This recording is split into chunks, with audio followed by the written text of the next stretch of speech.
Hey y'all, thanks for coming by. I must warn you, today's story is messed up. And it's gonna be a long one, but believe me, you're gonna wanna stick around to the end of this video. And I'm serious. I'm not blowing smoke up your butts. You will not believe the twists and the turns on this one. Even if you've heard of this story before, you're still gonna be shocked as we're about to go on a very deep dive. The woman who today's story is about, she literally lived a horror movie.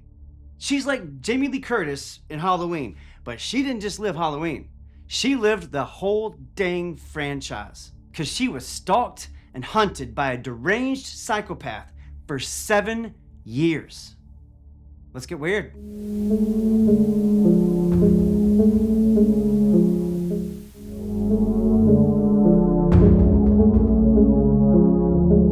This horror franchise begins in September 1982, and its star, Cindy James, is a 37-year-old nurse in British Columbia. Cindy is in a 16-year marriage with a man named Roy Makepeace, whom she had met while working at a hospital as a nurse in 1965. He was a psychiatrist, 18 years her senior, and from South Africa. Cindy recently began to tell her friends and family that Roy had been physically abusive to her. For most of their relationship, she appears to have been pretty good about hiding it because her family was pretty much in the dark until the very end of the relationship when she began to finally tell them about all these incidents. She told her friends and family that he pushed her down some stairs on one past occasion. Another time, she confided in a friend that she had to use makeup to cover up a black eye, and that he would even be withholding of his love to her because she would act unhappy when he made her go sailing with him. And when she finally told her family about all this, they were, of course, very supportive of her in getting a divorce and separating immediately. But only 4 months after separating, just when she thinks she's gonna get her life back on track and things are gonna get better, it gets much, much worse. So one evening in her new house, she sees a man dressed in all black prowling around her house outside, late at night, which kind of freaked her out. So she tells a friend about it the next day, saying she was afraid and she was being stalked. 1 week later, her phone rings and an unknown male voice tells her he's going to assault and kill her. And albeit horrified, Cindy tries to convince herself that this is just some super tasteless prank, probably from some neighborhood teenager or something. But soon after, he calls again and again. One time, according to Cindy's account, it sounds like he's pleasuring himself on the phone, saying he's gonna get her soon. So she's now 100% terrified. And at this point, she finally calls the police, or the RCMP, because Canada. They come over to the house, they inspect the area and find nothing out of the ordinary. No prowlers, no footprints around, nothing. So they sit down with her, and she tells them all about the phone calls. And seeing as how there really ain't much they can do, they suggest she keep a log of all the calls that she gets. She asks if they could give her an officer to stay with her until they called again, but they said they just don't have that kind of manpower. So she thanks them for coming, and as soon as they drive away, the phone rings. Now she's more afraid than ever, because it's as if this person knows when she's alone and when she ain't. She answers the phone, and the man's voice says, you effing B, I'll get you, and just hangs up. And then the very next day, the same man calls again. And this time he says, so you called the police? I'll get you. I have my zipper open and I'm holding my... Sure. Cindy slams the phone down as he's still talking. She writes down everything about the last 2 calls immediately, with the intention to call the police the next day to tell them all about it. The next day, so 2 days after speaking to the cops, Cindy calls the police again. And this time she tells them she heard someone on her porch last night rummaging around, walking on her porch, and after they left, she looked out and saw that they had smashed her porch lights. The police again search her home, porch, yard, the whole neighborhood, and no sign of a man presents itself. No fingerprints, no footprints, or anything like that. So for the second time, the cops leave with nothing. The next day, Cindy calls 911 for the 3rd time. She just came home to find that someone had thrown a rock through her window and rummaged around in her house. And she's straight up frantic when they arrive, understandably. Because someone invading your privacy like that, almost bragging that they can get to you anytime they want, has to be terrifying. And she felt as if her life was legitimately in danger. The cops again canvass the area, interview all the neighbors, but no one saw anything. And whomever is doing this, they're doing it pretty dang stealthily. A few days later, she comes home from work and settles in for the evening, grateful that a few days have gone by with no further incidents, until she goes to bed and finds her pillows in her bedroom slashed up, like with a knife, stuffing all over the bed. She calls the cops again, and this time, Constable Patrick McBride of the RCMP is assigned to her case. And he determines that this whole thing is super dangerous for Cindy. Well done, detective. Well done. McBride suspects her ex-husband, Roy Makepeace, is behind this, although she tells him she doesn't think he's capable of this behavior, even though we already know she told her family he was abusive. And the first thing McBride does is installs deadbolts on all the doors of her house. Is this normal for a cop? Nope. He did this in his own time, and in fact, he took it so upon himself to protect Cindy that he got kind of obsessed with her and even left his wife over his crush on Cindy, whom he had now begun to date. Cindy obviously felt safer with a cop around, which, is kind of like one of them slightly unethical, vulnerable positions of power type deals where the cop probably shouldn't have dated her when she was this terrified and this needy to feel safe, but whatever, he did it anyway. Cindy asks him to move in with her, and so he does. But the harassing calls continue, only when Cindy is home alone. Sometimes the caller stays silent, sometimes he says lewd things, but then things escalate one day to a note being left on Cindy's porch, made ransom note style with pasted letters from magazines and stuff. And it said, "Soon, Cindy." This was a tipping point for Cindy, as it motivated her to take Dayton Constable McBride to the next level and ask him to move in with her, which he didn't hesitate to do. Cindy's downstairs neighbor tells McBride that one night they heard a commotion upstairs while Cindy was away, and that they had seen a mysterious man outside the house on at least 3 occasions, and one time even entering the gate to the front yard.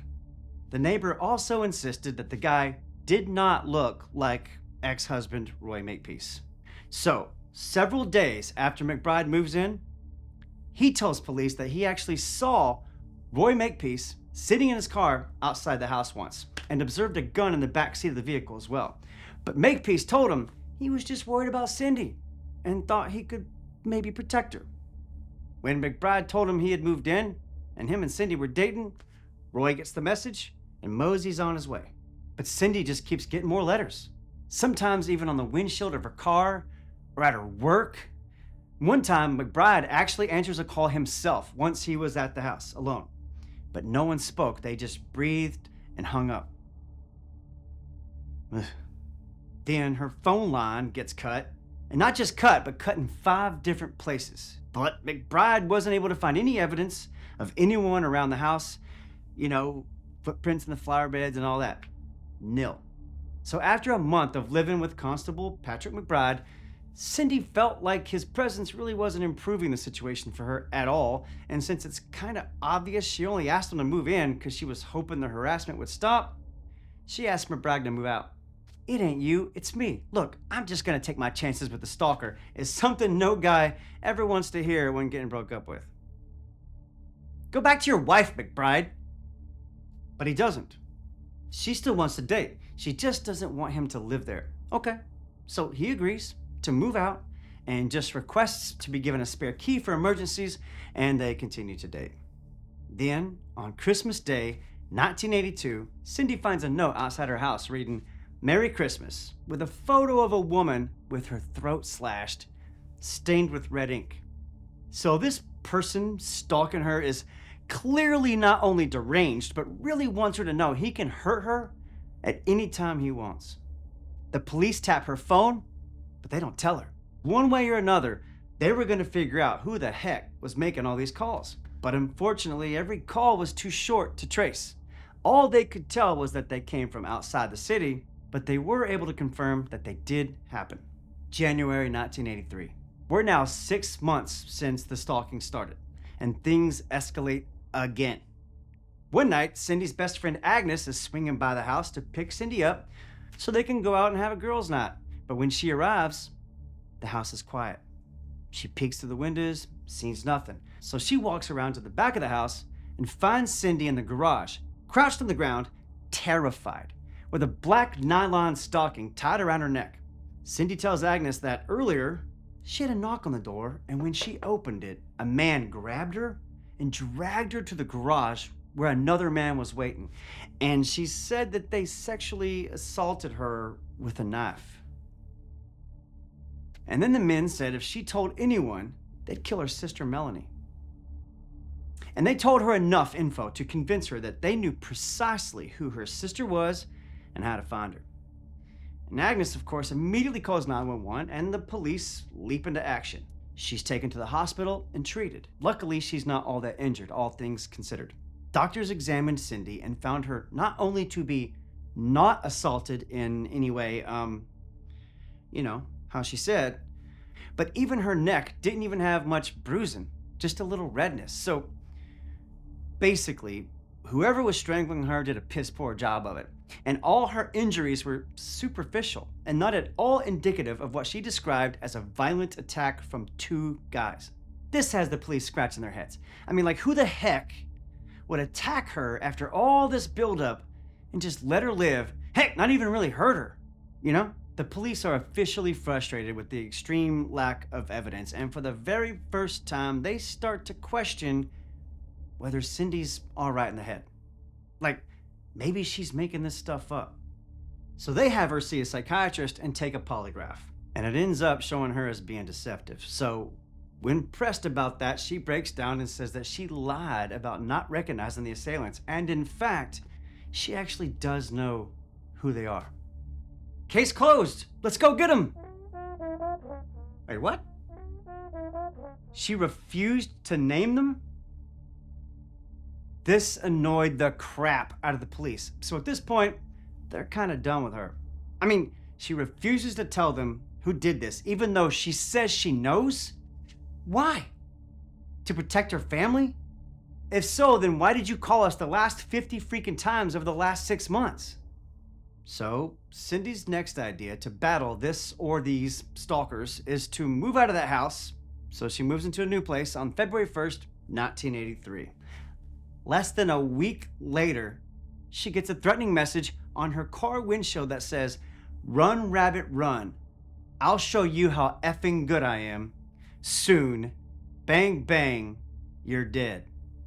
The house also immediately began to get graphic phone calls. So within 2 months, she's had it and decides to move again.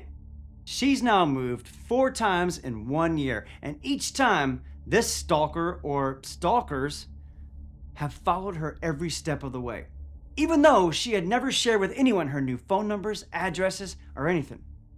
At this point, maybe not abusive ex-husband Roy Makepeace, noticing how his ex-wife had become a completely terrified shell of her former self, he buys her a trip abroad to Jakarta to visit her brother. Him, her friends, family, all obviously assuming that it would be a guaranteed break from whoever was harassing her. And it worked. She spent a few weeks blissfully free from her stalker and was able to relax and emotionally recover from all she'd been through. But unfortunately, as soon as she gets back to the States, and yeah, I hear you, I'd be learning Indonesian too and just staying put. But she didn't. She wanted to go home. So she goes home and immediately finds a note waiting for her. It says, "Welcome back. Death, blood, hate, etc." Did the stalker actually write etc.? Yes. Yes, they did. Lazy ass stalkers, man. What can you do? But Cindy, being newly refreshed, wasn't gonna flinch. She leapt into proactive action. She painted her car a different color and even started carrying a portable panic button and pepper spray on her at all times.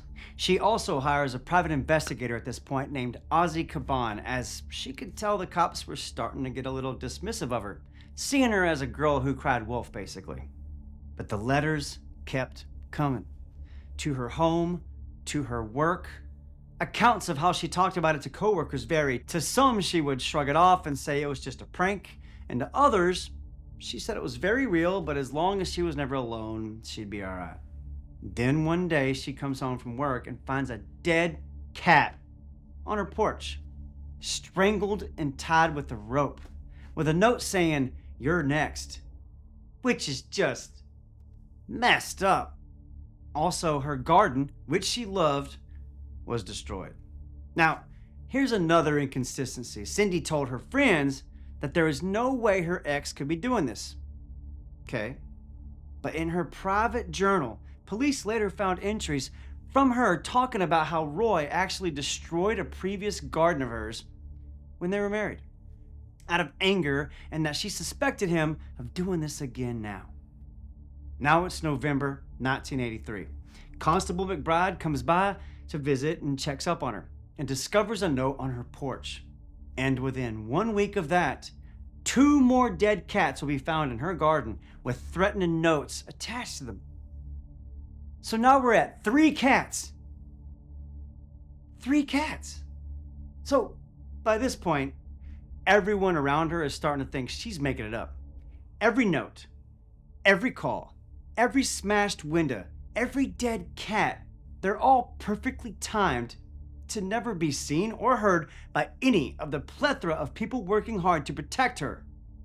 Especially when you consider the fact that she's moved 4 times, and every time this stalker never skips a beat.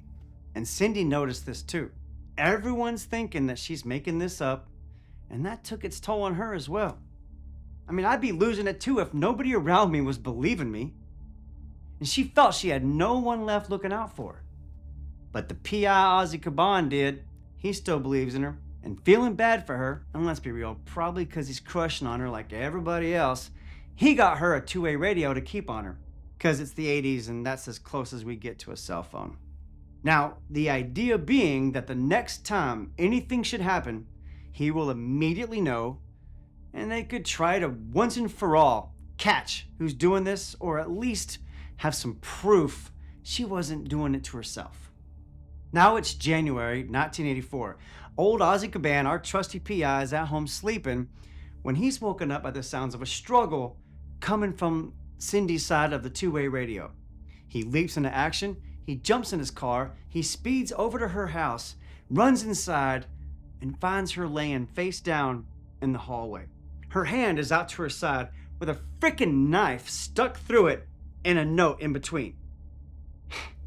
And as always, the note is made ransom note style with cutout letters. And it reads, "Now you must die. See you next Tuesday. C-U-N-T, if you catch my drift." She also, again, has a black nylon stocking wrapped around her neck, which has now become the calling card of this freaking psycho. At the hospital, she tells Ozzy that a man entered her home, hit her on the head with a blunt object, knocked her out. And right before she passed out, she says that she remembers a needle being stuck into her arm. Doctors and police notice that her injuries just don't match her story though. Again, toxicology report comes up with nothing. No drugs were injected into her system at all. There wasn't even a needle mark that they could find. And the house has no signs of forced entry. Sensing how annoyed the police were, she finally told them that it was her ex-husband, Roy Makepeace, that was doing this. She did say she knew who it was like a frickin' year ago and refused to say, remember. So here we are. Now she's finally saying it. But when police interview him again, he adamantly denies it. Which, I mean, duh. When police speak to Cindy's father, they ask him to speak to Roy while wearing a wire. And he agrees. But again, Roy steadfastly denies any involvement in Cindy's harassment. But Roy goes even further. weirdly and tells Cindy's dad that he thinks it's the mafia. He proceeds to write a 6-page letter detailing exactly how and why he thinks the mafia is stalking her, saying stuff like she's disrespected a man that was a maid mafia don dude at the hospital while she was treating his child because she's a pediatric nurse. No one really knows what to do with this information from old Roy, especially the cops. Is he just trying his best to deflect from himself, or does he actually believe that? Who knows? For the next few months, Cindy would get an explicit phone call or note almost every single day. For months. The calls are always too short to trace, and even though they have strong doubts, the police set up surveillance on her house. 14 different officers on rotating watch, but nothing would ever happen when they were there. Only during brief shift changes would Cindy end up calling 911 saying she had gotten another call or note. Now, the police have had enough. They tell her flat out that they no longer believe her and they think she's doing this to herself for attention. So the surveillance is called off. Now it's June 1984. Cindy calls Ozzy on the two-way radio in a panic. He rushes over and finds her in her garden, cowering. He goes into her house and searches it, and he finds Cindy's poor dog hiding in the basement, alive, but totally terrified with a noose tied around its neck. And the dog was not only frightened of him, but she was also frightened of Cindy, her owner. Next to the dog was a note saying, "Happy birthday," and with it, pornographic photos of women for some psychotic ass reason. Over the following weeks, the harassing notes would continue, and even another dead cat thrown onto her porch. Which begs the question, where the heck are all these cats coming from? Seriously, ain't somebody missing these cats? July 1984. Cindy tells Ozzy over the two-way radio that she's going to take her dog for a walk. Ozzy tells her that's a pretty stupid idea, but she insists because she needs the fresh air.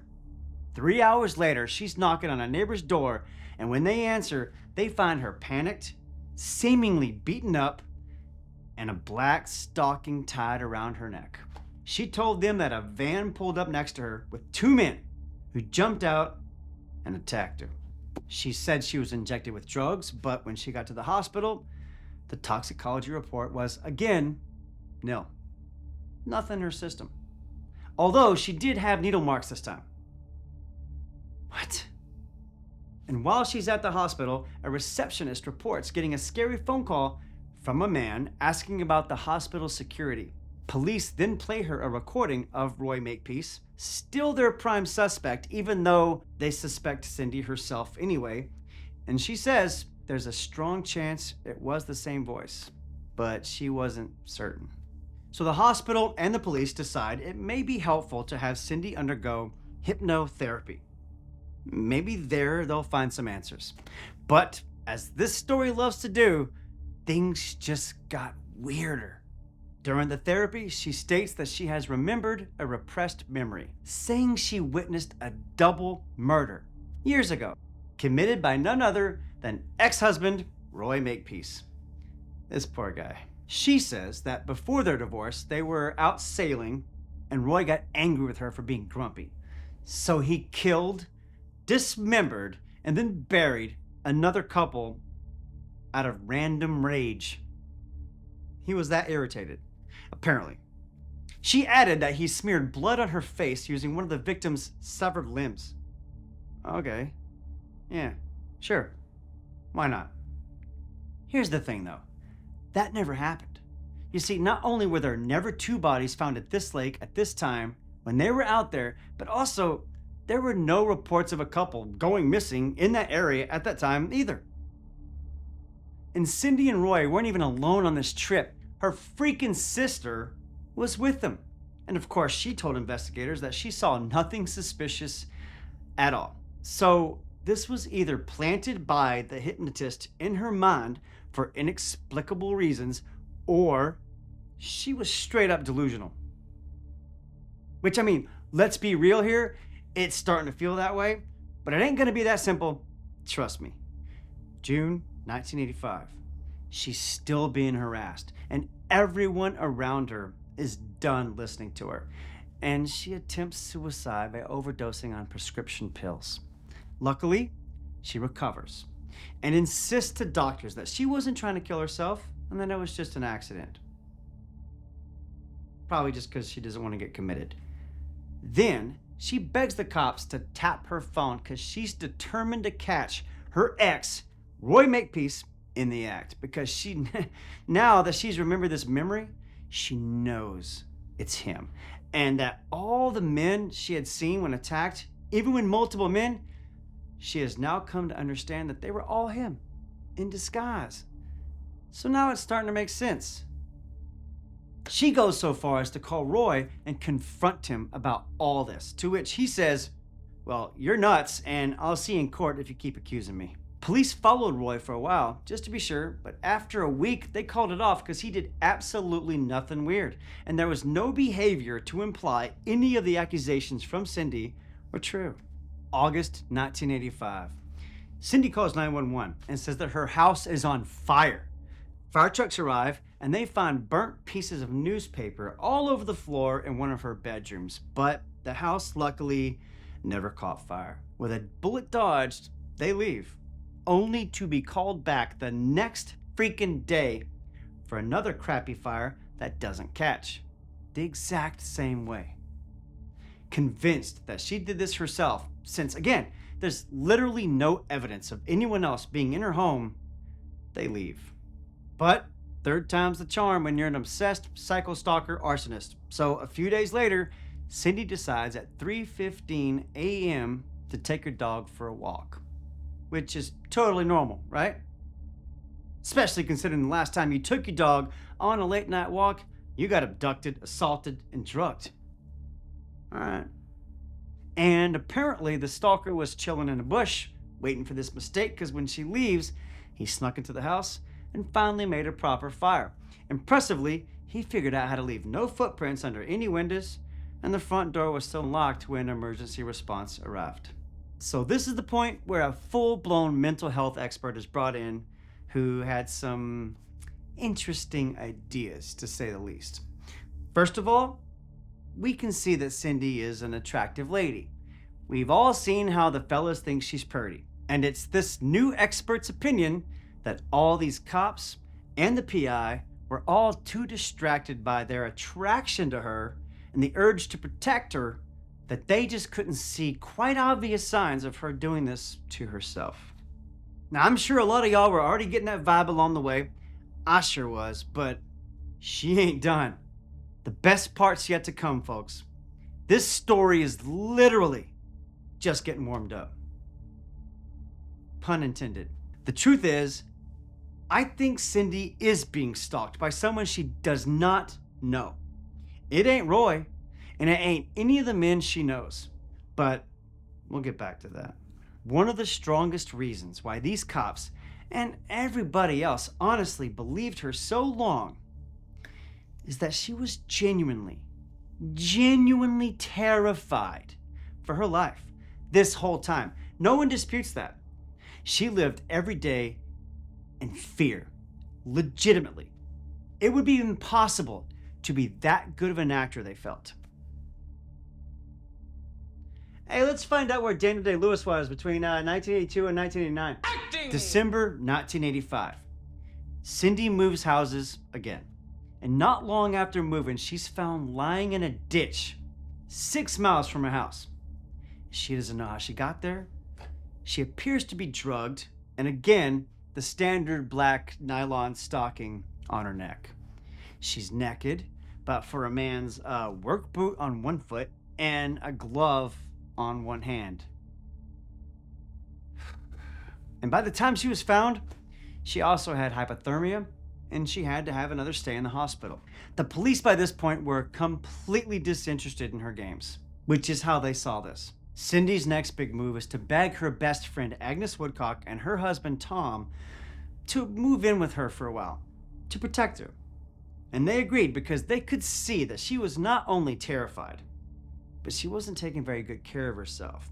She wasn't eating, and she was talking a lot about wishing she were dead.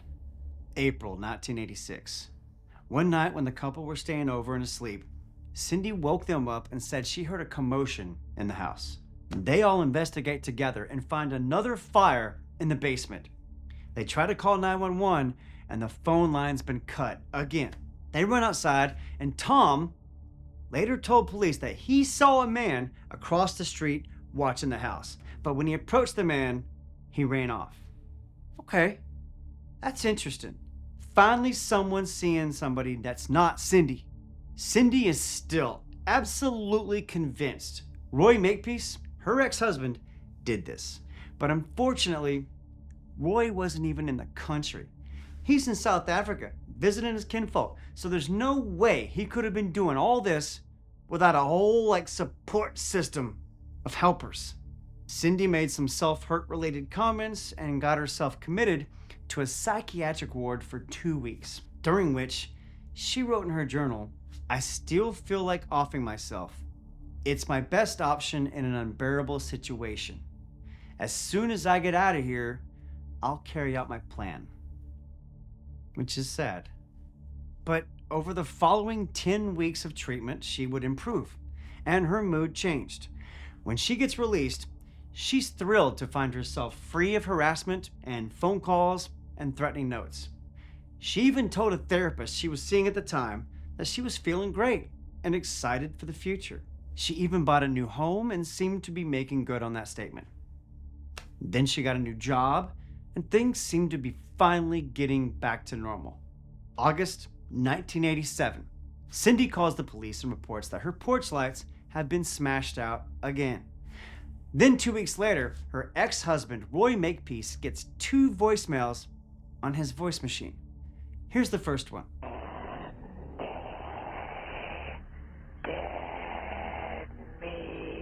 Folks are of the impression, as am I, that kind of sounds like a lady disguising her voice to sound like a guy. I couldn't find the second one, but apparently the same voice said the following. "More smack, more downers, another grand after we waste the see you next Tuesday, no more deal." Implying, in the craziest way possible, that the caller was someone that Roy had hired to kill Cindy. Roy immediately hands over the recordings to his attorney, and as he rightfully now had quite a lot of distrust for Cindy and the cops, not very confident they were looking out for his best interest anymore, since he was starting to feel like he was the one being harassed. And sure enough, after the voicemail, she goes to the police and tells them Roy was again behind it and that they should check his messages. But the police had by now already heard the voicemails from Roy's lawyer, and they were under the impression that Cindy made those calls and was trying to frame Roy. 2 weeks later, Cindy was found unconscious in her car, naked from the waist down, hogtied, and of course a black nylon stocking wrapped around her neck.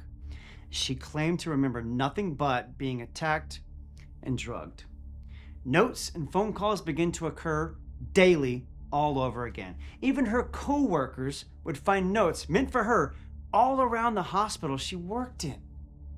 Police took scent hounds to her house to see if anything could be detected, and they found no scents but Cindy's. A month later, the stalker finally goes too far. May 1989. Cindy James goes to the hospital to pick up her paycheck, and her co-workers later reported that she was actually in good spirits and even commented that there had not been any issues in the last 2 weeks and that she was hopeful that maybe it was finally over, even though she doubted it. Which, I mean, come on, that's probably the most delusional thing she's said. But she's doing everything right. She makes plans later that day to have an infrared security system installed in her house, which at the time was a pretty big deal. Only banks and government buildings used those. And she has plans for her best friend Agnes and her husband Tom to spend the night, as they often do. So she goes to the bank, she deposits her check, and then she goes grocery shopping. And then vanishes. Agnes and Tom arrive at her house that evening and find neither Cindy nor her car there.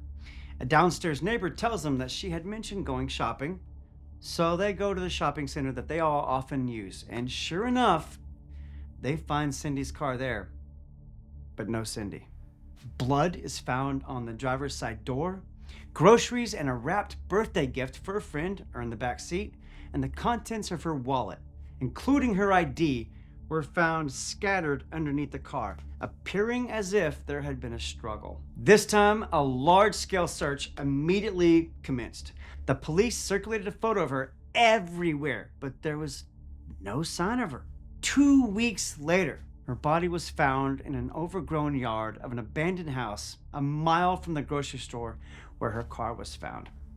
The house was on the edge of a relatively high-traffic sidewalk.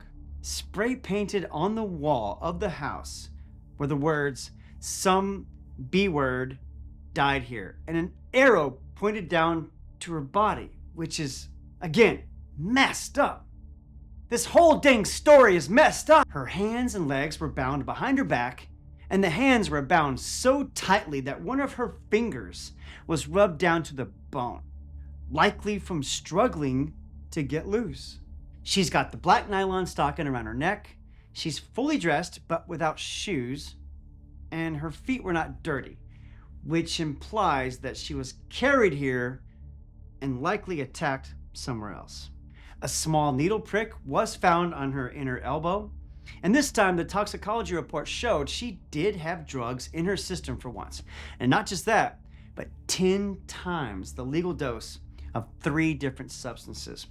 Morphine, which is an opioid, diazepam, commonly known as Valium, which is a sedative/muscle relaxant, and flurazepam, which is the same family as Valium. Police immediately assume she did this to herself, and they call it a suicide based on the now 7 years of harassment and attacks. They reckon her plan was to drug herself and be found in a high-traffic area, assuming she'd be found quick enough to survive. Her friends and family were understandably furious at this dismissal of the fear and torture Cindy had endured. The family was still convinced it was Roy Makepeace. After all, he was a psychiatrist.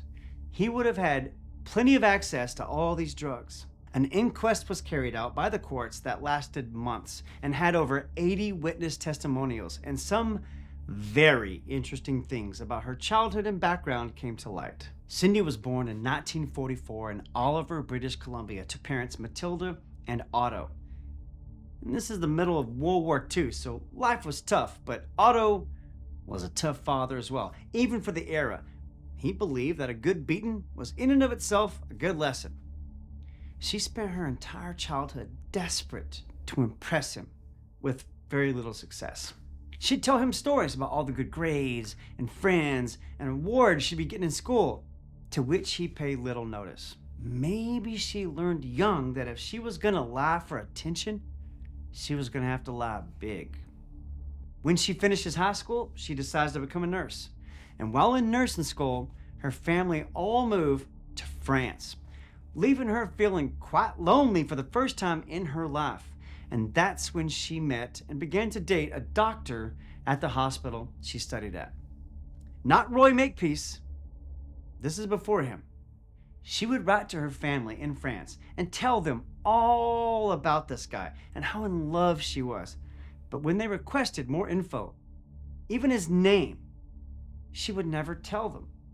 But what she did tell them is that he proposed and they were getting married. Much later during the investigation, her parents told the officials that the whole relationship felt odd to them at the time. Even though the rest of the family were happy for her, they felt it was all a little suspicious. For instance, she would never say his name. And why would he never reach out to them and make contact if he were planning to propose to their daughter?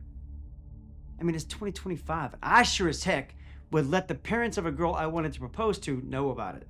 So her parents asked Cindy to bring him to France on a trip so they could get to know him, and she refused, stating that he was busy with work and he'd have to wait. Then, when pressed again, she said she had tragic news. He was diagnosed with a fast-moving terminal cancer and he only had a couple months to live. Yeah, it's a bummer. And with their wedding date still looming, they decided to take a skiing trip. A final trip. And sure enough, on that trip, he killed himself, choosing not to endure his slow, painful death. Pretty dramatic story, huh? You may or may not be surprised by this point that he only seemed to exist within Cindy's letters to her parents. The details always a little murky and inconsistent. No friend or family member ever met this dude. Eventually, she becomes a nurse and dates another man, this time a real one, named Roy Makepeace, the South African psychiatrist ex-husband. He's 39, she's 21 when they start dating. She had an uneventful marriage for 16 years until she began to say that he was abusive, and of course, they separate, and 4 months later, this whole saga begins.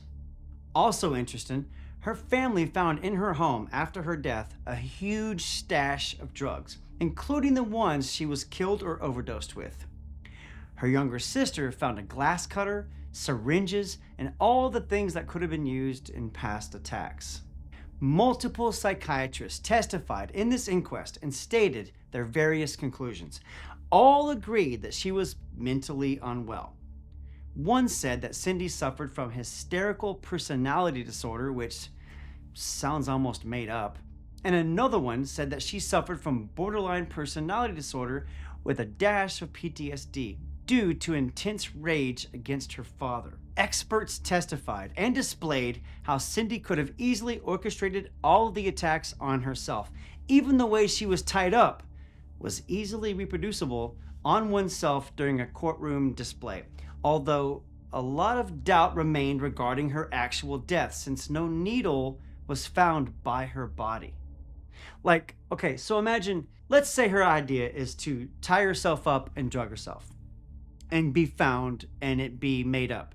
Okay, so she's gonna shoot herself up with these crazy drugs that leave her like 30 seconds to react before she's incapacitated, right? So she shoots herself up and then somehow in 30 seconds not only got rid of the needle, like how? Tied it to a helium balloon so she would just let go and it would fly away, and then immediately tie herself up before she's incapacitated? But one theory in particular, the only theory that makes sense of everything I just told you: dissociative identity disorder. Cindy was stalked by a psychopath, and it was someone she didn't know. It was another personality that she did not know she had that hated her. What? This other half of hers, whenever it could get the upper hand on their shared mind, made the calls, the notes, smashed her windows and the porch lights, knocked her around, wrapped the nylon stocking around her neck, killed 3 cats, terrorized her dog, all with poor other Cindy truly believing it was someone not her, because it technically wasn't. The inquest lasted weeks and had over 80 witness testimonies. The official cause of death was ruled as unknown event.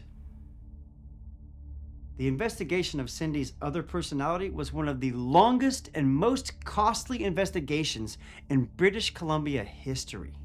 Thanks for watching and hanging in this long. Let me know what you think in the comments, and stay weird.